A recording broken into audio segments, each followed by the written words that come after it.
Mum, honestly, you'll just slow us down at the market. Why don't you stay home and rest? My daughter Rebecca's voice cut through the morning air like a knife I hadn't seen coming. I was standing in my kitchen, coffee mug halfway to my lips, watching her collect her purse and keys with the efficiency of someone who'd already made up their mind about everything. My son-in-law, James, nodded in agreement from the doorway, his arms crossed over his chest in that way that said the discussion was already over. But I made the list, I said quietly, setting down my mug with hands that suddenly felt unsteady. I know exactly what we need for Thanksgiving dinner. I've been planning this menu for weeks. Rebecca sighed in that particular way she'd perfected over the years, the one that made me feel like a burden before she even opened her mouth again. Mum, you walk so slowly now, and you get confused about prices. Last time you spent 20 minutes deciding between two brands of cranberry sauce. We just want to get in and get out efficiently. James stepped forward, his voice taking on that patronizing tone I'd grown to despise. Besides, Helen, you've been looking tired lately.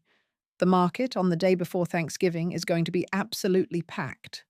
All those crowds, all that pushing and shoving, it's really not safe for someone your age. Someone my age. I was 63 years old, not 93. I'd been shopping for groceries since before either of them was born, had managed to feed a family of 5 through decades of tight budgets and picky eaters, had organized countless holiday meals that they all still raved about. But somehow, in the span of a few years, I'd become the liability, the weak link, the person who needed to be managed rather than included. I could drive separately, I offered, though I could already see the look that passed between them, that quick, knowing glance that said they'd discussed this beforehand, probably several times, probably in detail. That way, if I take too long, you won't have to wait for me. Mom? No. Rebecca's voice was final now, with that edge of irritation that appeared whenever she thought I was being deliberately difficult. Your night vision isn't what it used to be, and parking is going to be horrible. Just give us the list, and we'll handle everything. It'll be faster for everyone. I looked at both of them standing there in my kitchen, so certain of their decision, so comfortable with excluding me from something I'd been doing longer than they'd been alive. Rebecca was 38 years old, successful in her career as a marketing director, confident and capable in every aspect of her life, except, apparently, when it came to including her mother in family activities. James was 41, a financial advisor who approached everything like a spreadsheet that needed optimizing, including his mother-in-law's involvement in holiday preparations. Fine, I said, the word coming out smaller than I intended. The list is on the counter by the refrigerator. Everything's organized by store section to make it easier. Rebecca smiled then, the bright, relieved smile she gave when she got her way without too much fuss. Perfect. We'll be back in a few hours with everything, and then we can start cooking together this afternoon. You know how much I love your stuffing recipe. I still can't get it quite right on my own. She kissed my cheek quickly, already moving toward the door. James gave me a brief nod and followed her out, leaving me standing alone in my kitchen with a half-empty coffee mug and the strange, hollow feeling that comes when you realize you've become an afterthought in your own life. I walked to the window and watched them get into their car, Rebecca's shiny SUV with the leather seats and the backup camera and all the modern conveniences that were supposed to make life easier. She was checking her phone while James adjusted the rearview mirror. They looked like what they were, a successful young couple with busy lives and efficient systems for managing everything, including me. The irony wasn't lost on me that they'd come to my house specifically so I could host Thanksgiving dinner, but they didn't want me involved in purchasing the ingredients for that same dinner. I was good enough to cook for 12 people, good enough to clean my house top to bottom and set a beautiful table and coordinate the timing of multiple dishes. But I wasn't good enough to walk through a grocery store and select items from the list I'd created. I picked up the list from the counter and read through it again. 3 pages of carefully organized items, with specific brands noted for the things that mattered, alternatives listed for items that might be out of stock, even estimated quantities based on the number of people we were expecting. I'd spent hours planning this menu, researching new recipes, making sure we'd have everything we needed for a perfect Thanksgiving dinner. Turkey, 18 to 20 pounds, organic if available, otherwise Butterball brand. Cranberries, fresh, 2 bags, plus 1 can of sauce as backup. Sweet potatoes, 6 large ones, look for the orange-fleshed variety. Russet potatoes, 5 pounds for mashing. Green beans, 2 pounds fresh, stems trimmed. Carrots, 2 pounds, organic if reasonably priced. Celery, 1 large bunch for stuffing. Onions, 3 large yellow onions. 1 bag of pearl onions for the green bean casserole. The list went on for items I'd been buying and cooking with for longer than Rebecca had been making her own grocery lists. But apparently, I'd become too slow, too confused, too much of a liability to be trusted with this simple task. I thought about the last time we'd gone shopping together, the incident Rebecca had mentioned about the cranberry sauce. I remembered that day clearly. I hadn't been confused about prices at all. I'd been comparing the nutrition labels because James had mentioned trying to reduce the sugar content in our holiday meals. I'd been trying to be considerate of his health concerns, but apparently my thoughtfulness had been reframed as confusion, my care reinterpreted as incompetence. The house felt different after they left. Not quiet, exactly, because it was never truly quiet when you lived alone and paid attention to all the small sounds that filled the space. The refrigerator hummed, the clock in the hallway ticked. Somewhere upstairs a floorboard creaked as the house settled into the warming day. But it felt empty in a way that had nothing to do with the absence of people and everything to do with the absence of respect. I sat down at my kitchen table and spread the grocery list in front of me, like evidence of something I couldn't quite name yet. 3 pages of meticulous planning, organized by store section, with notes in the margins about alternatives and preferences. Sage, fresh if available, dried if not. Check the organic section first. Butter, unsalted, 2 pounds. Kerrygold brand preferred for pastry. Heavy cream, 1 quart, check date for freshness, will need for both mashed potatoes and pie. This wasn't the list of someone who was confused or incompetent. This was the work of someone who had been cooking holiday meals for 40 years, someone who understood the difference between brands, someone who knew that the type of flour you chose could make or break a pie crust. But somehow, in my daughter's mind, I'd become the person who needed to be handled rather than consulted, managed rather than included.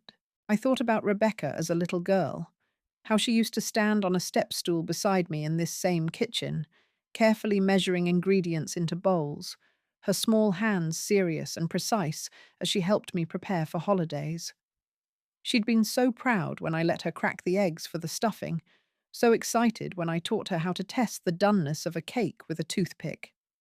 "Someday I'll cook Thanksgiving dinner for my family," she'd announced when she was 8 years old, flower in her hair and determination in her voice. Well, she was certainly doing that now, just without me. I picked up my phone and scrolled through our family text thread, looking at the messages from the past few weeks. Rebecca coordinating schedules, her brother Timothy confirming his arrival time with his wife and 2 kids, my sister Ruth asking what she could bring.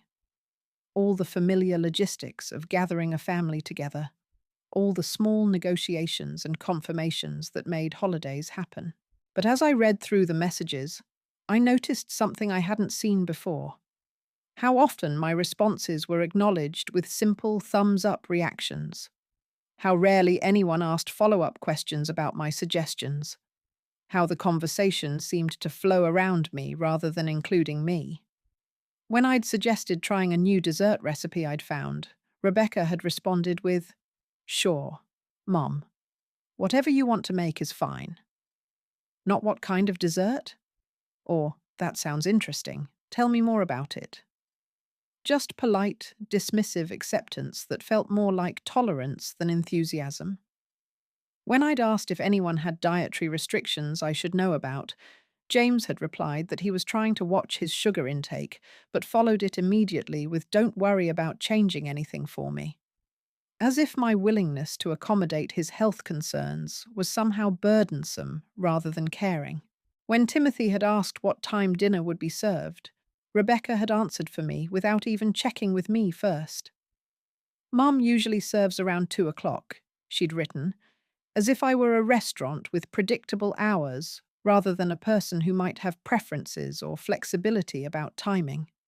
I set the phone down and walked to my living room, where the formal dining table was already set with my good china, the spode Christmas pattern I'd collected piece by piece over the years, the crystal glasses that had been my mother's, the silver flatware that required polishing but made every meal feel special. I'd spent yesterday afternoon getting everything ready, washing and polishing and arranging, making sure every detail would be perfect. The centerpiece was the arrangement I'd made myself with small pumpkins and autumn leaves and candles in brass holders. I'd driven to 3 different stores to find just the right combination of colors and textures, had spent an hour arranging and rearranging until everything looked balanced and elegant. It was the kind of thing Rebecca used to compliment, back when she noticed the details that went into creating a beautiful holiday experience. Now I wondered if she'd even see it, or if she'd be too busy managing the efficiency of the meal to notice the care that had gone into setting the stage for our family gathering. I thought about other recent family events, looking for the pattern I was starting to recognize. Rebecca's birthday dinner last month, when she'd chosen the restaurant and made the reservation and sent everyone the address, barely mentioning that I'd offered to host at my house instead. "It's easier this way, Mom," she'd said. "Less work for you." Timothy's promotion celebration, when they'd all met for drinks at a trendy downtown bar that was loud and crowded and impossible for me to hear conversations properly. When I'd mentioned that the music was quite loud, Rebecca had said, "Oh, Mum, this is just how these places are. You'll get used to it." As if my comfort was less important than their choice of venue. The pattern was clear once I started looking for it. I was being slowly but systematically excluded from decisions about my own family's gatherings, treated as a guest in situations where I used to be a co-host, managed like an elderly relative who needed special accommodations rather than included like an adult who had valuable contributions to make. The worst part wasn't the exclusion itself. It was the kindness with which it was delivered. Rebecca wasn't being cruel or obviously dismissive. She was being protective, considerate, thoughtful about my limitations. She genuinely believed she was doing me a favor by taking away responsibilities she thought had become burdensome for me. But she hadn't asked if I found them burdensome. She hadn't asked if I wanted help or if I wanted to be relieved of duties. She'd simply decided, with the confidence of someone who loved me enough to make decisions for my own good, that I needed less responsibility and more rest. I spent the next hour walking through my house, really looking at it in a way I hadn't done in months. The kitchen where I'd taught both my children to cook, where Rebecca had learned to measure flour and Timothy had mastered the art of scrambled eggs. The dining room where we'd celebrated birthdays and holidays and achievements, where my grandchildren now sat in the same chairs their parents had occupied decades earlier. The living room where family photos covered every surface, documenting years of Christmases and graduations and ordinary Sunday afternoons that had seemed unremarkable at the time, but now felt precious. This was my house, my space, the place I'd created and maintained and opened to my family for 35 years. But somehow, I was becoming a guest in my own life. I paused in front of the hallway mirror and looked at myself honestly. grey hair that I kept neatly styled, reading glasses perched on my nose, a few more lines around my eyes than I'd had 5 years ago. I looked like what I was, a woman in her early 60s who took care of herself, who stayed active, who was perfectly capable of navigating a grocery store without supervision or assistance. Yes, I walked a little slower than I used to. Yes, I sometimes took more time to make decisions because I'd learned the value of thinking things through rather than rushing. Yes, I occasionally forgot small details or needed to make notes to keep track of complex plans. But these were normal signs of aging, not symptoms of incompetence.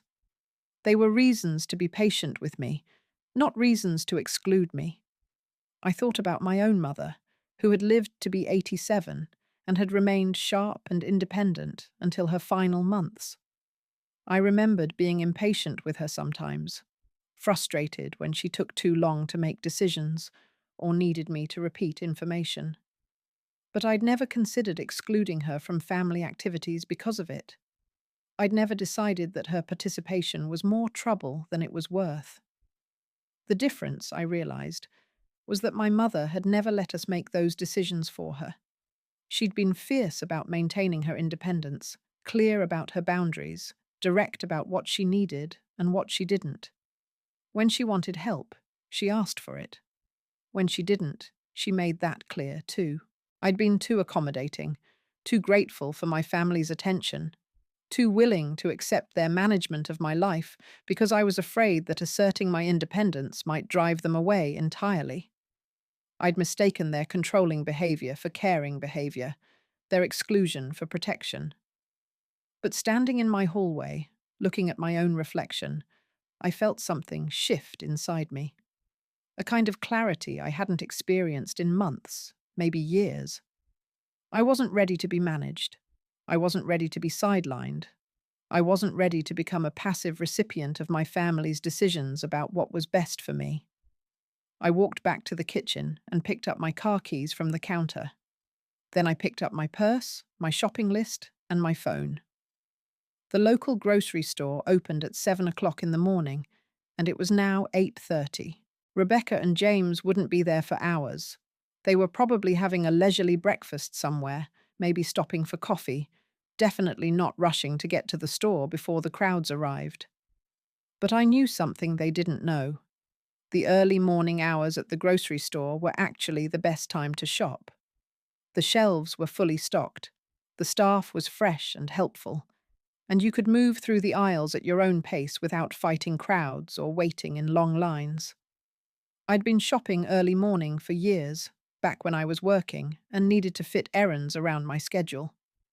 I had plenty of time to get to the store, purchase everything on my list, and get home before they even started their efficient shopping expedition. The question was, did I want to simply beat them there, or did I want to make a point?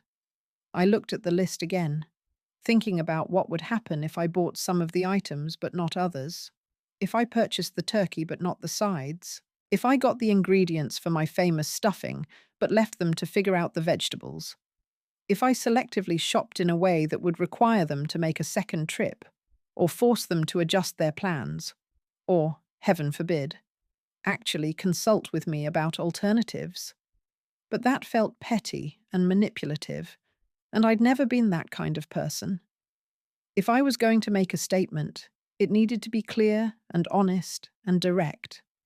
I could buy everything on the list, exactly as I'd planned it, and have dinner completely prepared by the time they returned home. That would certainly make a point about my competence, but it might also be dismissed as me being stubborn or showing off. Or I could buy everything on the list, and then some. I could purchase enough food for multiple meals, enough ingredients to host several holiday dinners, enough supplies to make it clear that I wasn't confused or incompetent or incapable of making good decisions. I could stock my pantry and my refrigerator so thoroughly that there would be no question about my ability to plan and execute complex shopping trips. The more I thought about it, the more the idea appealed to me. Not as revenge, exactly, but as a demonstration. A clear, undeniable proof that I was still capable of managing my own life and making my own decisions. I grabbed my reusable shopping bags from the closet, the sturdy canvas ones that could hold plenty of groceries without tearing. I checked my wallet to make sure I had my credit cards and my store loyalty card. I put on my comfortable walking shoes and my warm jacket. Then I sat down and made a new list. Not just the items Rebecca and James were planning to buy, but everything I might need for the next several weeks. Everything I could possibly want for holiday meals, holiday baking, holiday entertaining. Everything that would demonstrate, beyond any doubt, that I was perfectly capable of planning and executing comprehensive shopping expeditions. The grocery store parking lot was nearly empty when I arrived at 9 o'clock. Just a few cars belonging to early morning shoppers like myself and the employees who'd opened the store. I took my time selecting a cart. Not one of the small, convenient ones Rebecca probably imagined I needed, but a full-sized cart that could hold a substantial amount of groceries. The automatic doors slid open with a soft whoosh, and I stepped into the familiar environment of fluorescent lighting and organized abundance. The produce section gleamed under the bright lights, pyramids of apples and oranges arranged with geometric precision, bundles of fresh herbs lined up like small green soldiers ready for duty. I pulled out my expanded shopping list and began working through it methodically, just as I'd been doing for decades. But this time, instead of buying one bag of cranberries, I bought 6. Instead of selecting one bunch of celery, I chose 3. Instead of picking up 2 pounds of green beans, I filled my cart with enough fresh vegetables to feed an army. The produce section alone took me 45 minutes, not because I was confused or slow, but because I was thorough. I examined every apple for bruises, squeezed every avocado for ripeness, checked every bunch of greens for freshness. I compared prices not because I was confused about money, but because I was making considered choices about value and quality. A young stock clerk named Danny, I could see his name tag as he arranged displays of winter squash, offered to help me reach items from high shelves. Not because he thought I was incapable, but because he was doing his job with courtesy and professionalism. "Thank you," I said, as he handed me a bag of Brussels sprouts from the top shelf. "I'm doing some serious holiday cooking this year." "Wow," he said, looking at my cart with admiration rather than concern. "That's going to be some feast. You must love to cook."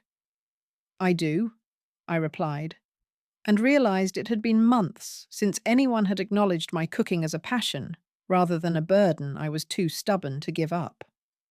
I moved through the store with purpose and confidence, adding items to my cart in quantities that would have shocked Rebecca and James.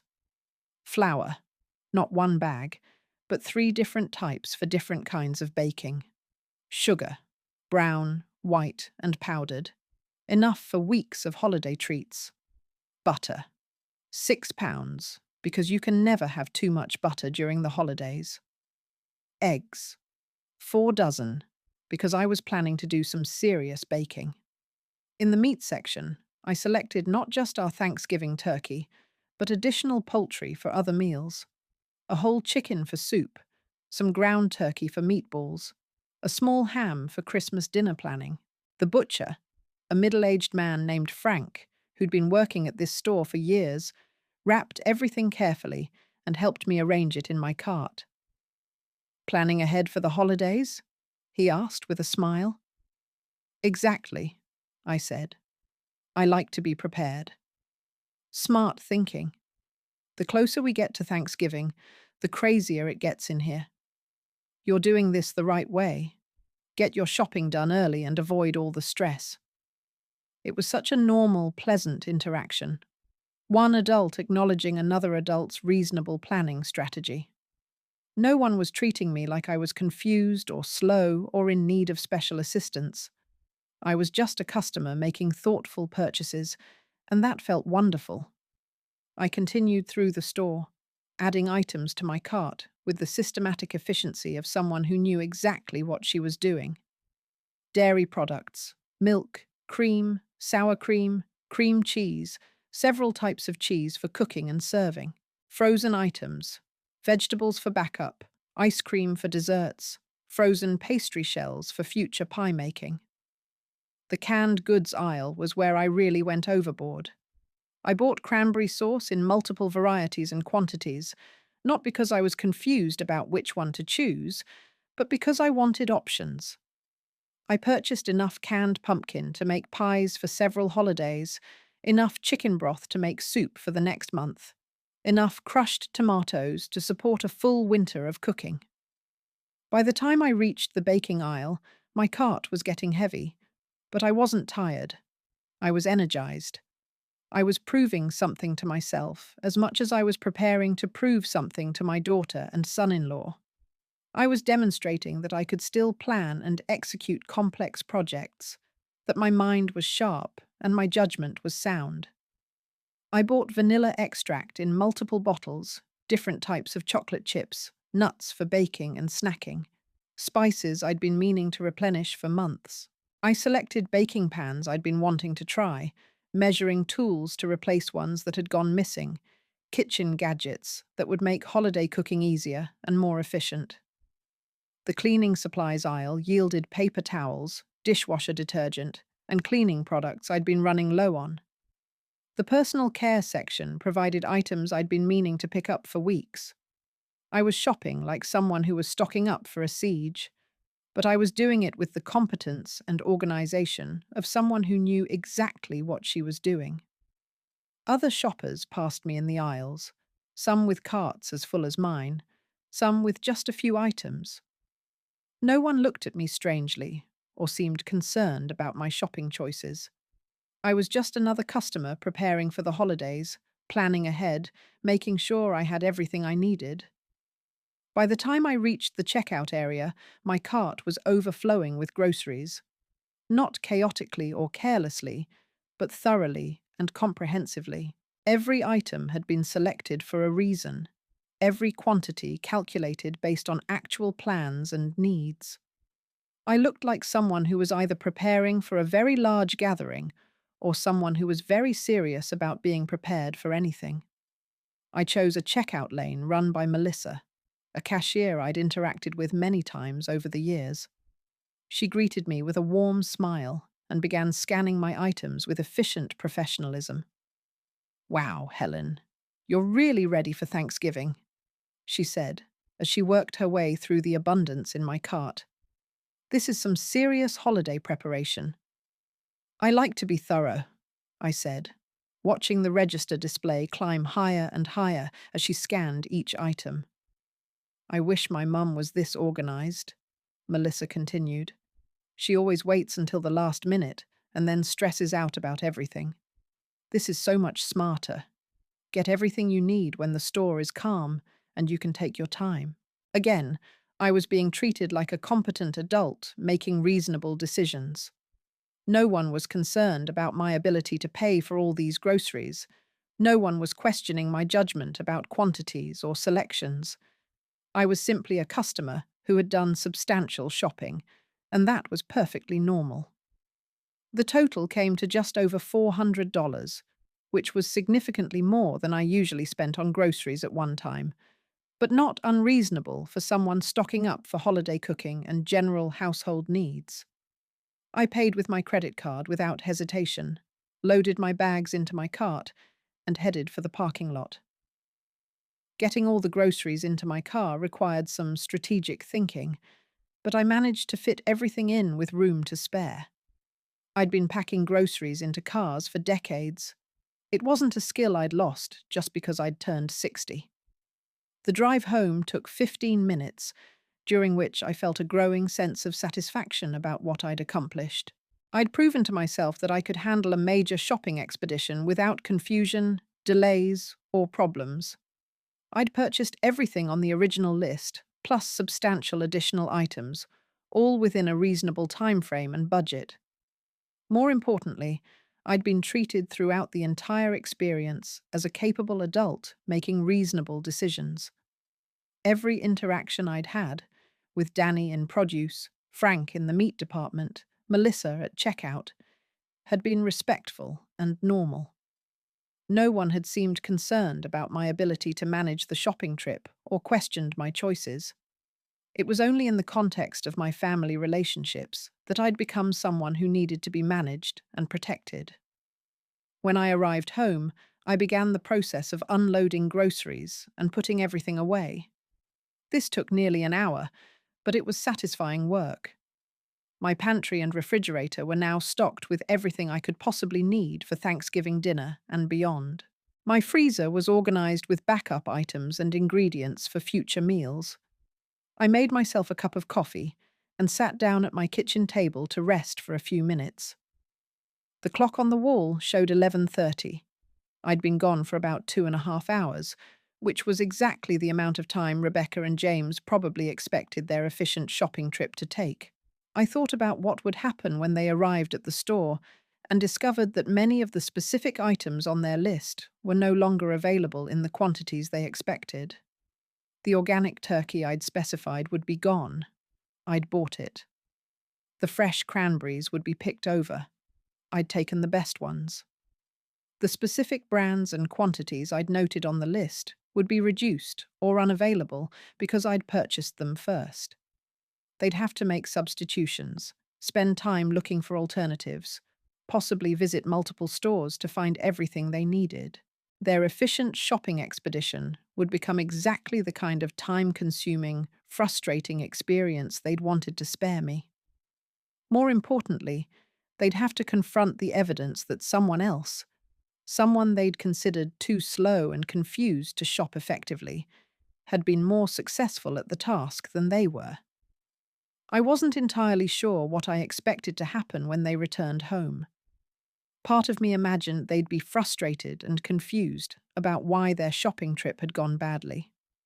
Part of me hoped they'd realize that excluding me had been unnecessary and disrespectful. Part of me worried that they'd be angry with me for interfering with their plans. But mostly, I felt proud of what I'd accomplished. I'd proven to myself that I was still capable of managing complex tasks, making good decisions, and executing detailed plans. I'd demonstrated that my age didn't automatically make me incompetent, and my slower pace didn't automatically make me inefficient. I'd also discovered that when I was treated with respect and allowed to work at my own pace, I could accomplish quite a lot. The problem wasn't my capabilities. It was other people's assumptions about my capabilities. Rebecca and James returned home at 2:30 in the afternoon, 3 hours later than I'd expected. I was in the kitchen, having spent the intervening hours organizing my purchases and beginning some preliminary dinner preparations, when I heard their car pulls into the driveway. I could hear them talking before they even got to the front door, their voices carrying the particular edge that comes with frustration and confusion. The door opened with more force than necessary, and I heard Rebecca call out, "Mom, we need to talk." They appeared in the kitchen doorway looking exactly like people who'd had a much more difficult day than they'd planned. Rebecca's hair was mussed, her usually pristine appearance showing signs of stress. James looked irritated and tired, carrying only 3 small bags of groceries instead of the cart full of supplies they'd intended to purchase. "Mom," Rebecca began, setting her bags down on the counter with unnecessary force. "Did you go to the grocery store this morning?" "I did," I said calmly, continuing to wash the vegetables I'd been preparing. "I went early to avoid the crowds." "But we specifically said we'd handle the shopping," James interjected, his voice carrying a note of accusation. "We had everything planned out. We had your list. We were going to take care of everything." "I know," I replied, still focused on my task. "But I wanted to do it myself." Rebecca stared at me for a moment, then opened her mouth to say something, closed it, and opened it again. "Mom, you bought everything. The turkey we were looking for, the specific cranberries you wanted, half the produce section. The store clerk told us someone had been through first thing this morning and bought massive quantities of everything." "I was being thorough," I said, finally turning to face them both. I wanted to make sure we had everything we needed. But why? Rebecca's voice rose slightly. We told you we'd handle it. We were trying to make things easier for you. James was looking around the kitchen, taking in the evidence of my morning's work. Clean vegetables lined up on the counter, organized ingredients arranged by recipe, clear signs that I'd not only shopped successfully, but had already begun the complex process of preparing a holiday meal. Mum, he said slowly, how much money did you spend this morning? About $400, I replied. Everything I bought was either on the list or something we'll use for future meals. Rebecca sank into one of the kitchen chairs as if her legs had given out. $400? In one morning? At one grocery store? It's not unreasonable, I said, sitting down across from her.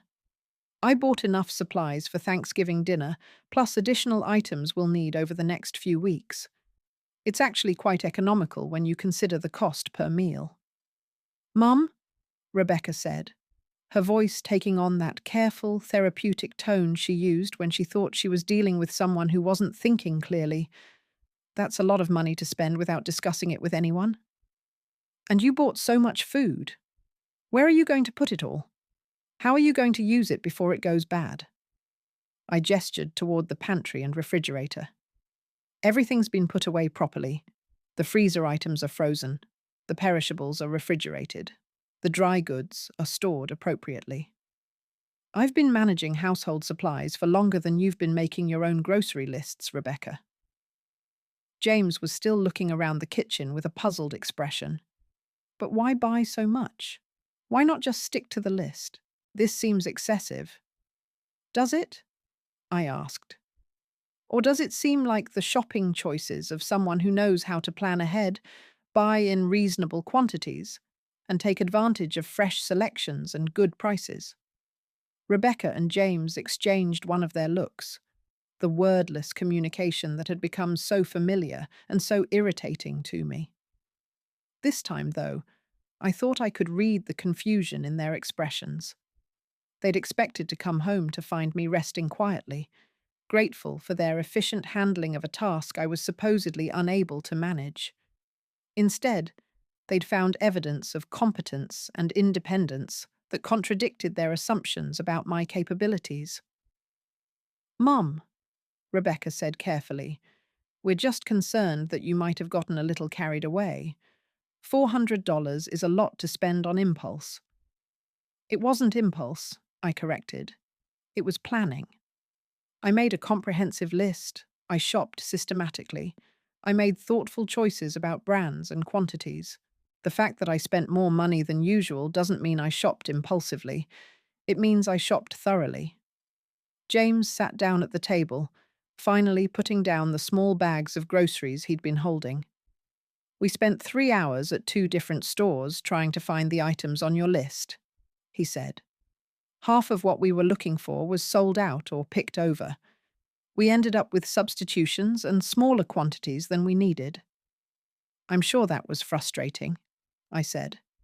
It's always difficult when you can't find exactly what you're looking for. But that's exactly why we wanted to go early, Rebecca protested, to avoid the crowds and make sure we could get everything we needed. I went at 7:30 in the morning, I pointed out. That's earlier than early. That's what people do when they want to avoid crowds and get the best selection. Rebecca stared at me for a long moment, and I could see her trying to process what had happened. The careful logic she'd constructed about my limitations had run headlong into evidence of my competence, and she was struggling to reconcile the contradiction. Mum, she said finally, I don't understand why you didn't just tell us you wanted to do the shopping yourself. If it was important to you, we could have worked something out. Could we have? I asked.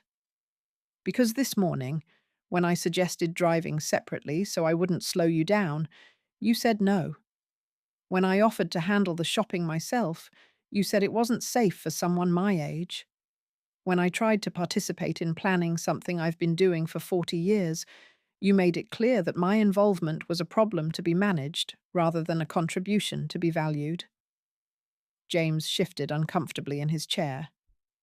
We weren't trying to exclude you, Helen. We were trying to help. Were you? I asked. Or were you trying to make things more convenient for yourselves? Because helping me would have involved asking what I wanted or needed, and including me in the solution. What you did was decide what I needed without consulting me, and then implement your decision despite my objections. Rebecca's face flushed slightly. That's not fair, Mom. We were genuinely trying to make things easier for you by excluding me from an activity I enjoy and am perfectly capable of performing, by treating me like a burden rather than a contributing member of this family, by making decisions about my life without including me in those decisions. I stood up and walked to the counter, where my carefully organized ingredients were arranged for the cooking tasks ahead. Rebecca, look around this kitchen. Look at what I accomplished this morning. Do I seem confused or incompetent to you? Do I seem like someone who can't handle the complexity of grocery shopping? She followed my gesture, taking in the evidence of systematic planning and successful execution. Fresh vegetables washed and ready for preparation, meat products properly stored, dry goods organized by recipe and cooking timeline. It looked like the work of someone who knew exactly what she was doing. No, she admitted quietly. You seem very organized. I am organized, I said. I'm also experienced, capable, and perfectly able to make decisions about my own life. What I'm not willing to be anymore is managed like a child or excluded from activities because you've decided they're too challenging for me. James cleared his throat awkwardly. We really weren't trying to exclude you, Helen. We just thought... You thought it would be easier without me, I interrupted. And you were probably right. It would have been easier for you. You could have moved quickly through the store, made efficient decisions, avoided any delays or complications that might come from including someone who moves at a different pace than you do. But easier for you doesn't mean better for our family, and it certainly doesn't mean better for me. Rebecca was quiet for a moment, looking down at her hands. When she spoke again, her voice was smaller than usual. Mum, I didn't realize we were making you feel excluded. I thought we were being considerate. I know you did, I said, and I could feel some of the anger draining out of my voice, replaced by something sadder and more complicated. That's what makes this so difficult. You weren't trying to hurt me. You were trying to help me. But you were helping me by taking away my independence, my involvement, my sense of being useful and needed. I sat back down at the table, suddenly feeling tired in a way that had nothing to do with my morning of shopping and everything to do with the emotional weight of this conversation. Rebecca, when you were a little girl learning to cook, did I take the measuring cups away from you because you were slow and might make mistakes? No, she said quietly. When you were learning to drive, did I insist on doing all the driving myself because it was faster and safer? Number. When you were figuring out how to manage your first apartment, did I take over paying your bills and buying your groceries because you might make poor choices? No, Mom. I get it. Do you? I asked. Because what you've been doing to me is exactly that. You've been taking away my opportunities to participate in my own life because you've decided I might do things differently than you would, or more slowly than you would prefer. James was looking increasingly uncomfortable, but he tried to defend their position. But Helen, there's a difference between a young person learning new skills and an older person whose skills might be declining. Are they declining? I asked. Based on what evidence? Because I took 20 minutes to choose between cranberry sauces while trying to accommodate your dietary preferences. Because I walk more slowly than I did 20 years ago. Because I sometimes need to make notes to keep track of complex plans. I gestured again toward the kitchen counter, where the results of my morning's work were clearly visible. Does anything you see here suggest declining skills? Do these look like the shopping choices of someone whose judgment is impaired? Rebecca followed my gesture, and I could see her really taking in what I'd accomplished for the first time. Not just the quantity of groceries, but the quality of the selection, the organization of the ingredients, the evidence of thoughtful planning and successful execution. No, she admitted. It looks like you bought everything we could possibly need, and then some. I did, I said. And I did it efficiently, economically, and thoroughly. I interacted pleasantly with store employees. I made good choices about quality and value. I managed my time and energy well, and I came home and organized everything properly. These are not the actions of someone who needs to be protected from the complexity of grocery shopping. James was quiet for a moment, then said, "So what do you want us to do differently?" It was a fair question, and I was glad he'd asked it directly rather than trying to defend their previous approach. I want you to include me in decisions that affect me. I want you to ask me what I want or need, rather than deciding for me. I want you to treat me like a contributing adult member of this family, rather than someone who needs to be managed. But what if you do need help with something? Rebecca asked. What if there are times when we can see that something might be difficult for you? Then you can offer to help, I said. You can say, "Mum, this seems like a big task. Would you like some assistance?" Or, "Mum, this looks complicated. How can we support you?" But you don't get to decide unilaterally that I can't handle something, especially when you haven't even given me the chance to try. Rebecca was nodding slowly, but I could see she was still processing the implications of what I was saying. "I think," she said carefully, "that maybe we've been so focused on trying to make things easier for you that we forgot to ask if you wanted things to be easier." "Exactly," I said. "And you forgot that being needed, being useful, being an active participant in family life isn't a burden for me. It's what gives my life meaning and purpose." The kitchen was quiet for a moment, except for the familiar sounds of the house settling and the refrigerator humming. Rebecca and James sat at my table, looking at the evidence of my competence spread around them, clearly trying to recalibrate their understanding of my capabilities and needs. "So," James said finally, "what do we do about Thanksgiving dinner? You've clearly got everything under control here." I smiled for the first time since they'd arrived home. "We cook together, like we always have. You can help with the preparation, you can contribute your energy and your ideas, and we can create a beautiful meal as a family. But I'm doing the planning and the coordinating, because that's what I'm good at, and it's what I enjoy." "And what about the groceries we bought this afternoon?" Rebecca asked, gesturing toward the bags they'd brought home. "What did you end up getting?"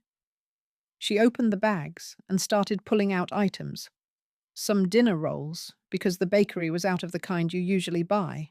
Some pre-made pie crusts, because we couldn't find the ingredients for making them from scratch. Some frozen vegetables as backup, because the fresh selection was pretty picked over. I nodded. "Those will all be useful. We can use the dinner rolls for leftover turkey sandwiches. The pie crusts will be perfect for a quiche later in the week. And it's always good to have frozen vegetables as backup." Rebecca looked relieved. "So we didn't completely mess up?" "You didn't mess up at all," I said. "You adapted to an unexpected situation and found reasonable alternatives. That's exactly what good shoppers do." James was smiling now, too. "Helen, I think we owe you an apology. We thought we were being helpful, but we were actually being controlling." "You were being loving," I corrected. "You were trying to take care of me because you care about me. But caring for someone doesn't mean taking away their independence. It means supporting their independence." Rebecca reached across the table and took my hand. "I'm sorry, Mum. I really thought I was helping." "I know you did," I said, squeezing her hand. "And I appreciate that you want to help. But next time, Maybe ask me what kind of help I actually want before deciding what I need. Deal, she said. And Mum? Yes. Can you teach me how to shop like that? Because what you accomplished this morning was actually pretty impressive. I laughed, feeling something ease in my chest that had been tight for months. Of course, but it starts with making a really good list. As the afternoon progressed, we worked together in the kitchen, preparing vegetables and organizing ingredients for the next day's cooking. Rebecca and James still moved quickly and efficiently, but they also asked for my input, included me in decisions, and treated me like the experienced cook I was, rather than someone who needed constant supervision. It wasn't a complete transformation. Patterns that had been building for months wouldn't disappear in a single afternoon. But it was a beginning, a recognition that my age didn't automatically make me incompetent, that my slower pace didn't make me inefficient, and that my desire to remain actively involved in my family's life wasn't stubbornness, but a reasonable need for purpose and connection. The next morning, Thanksgiving Day, I woke up early and walked through my house, looking at the dining room table set with my good china, the living room arranged for family gathering, the kitchen ready for a day of cooking and celebration.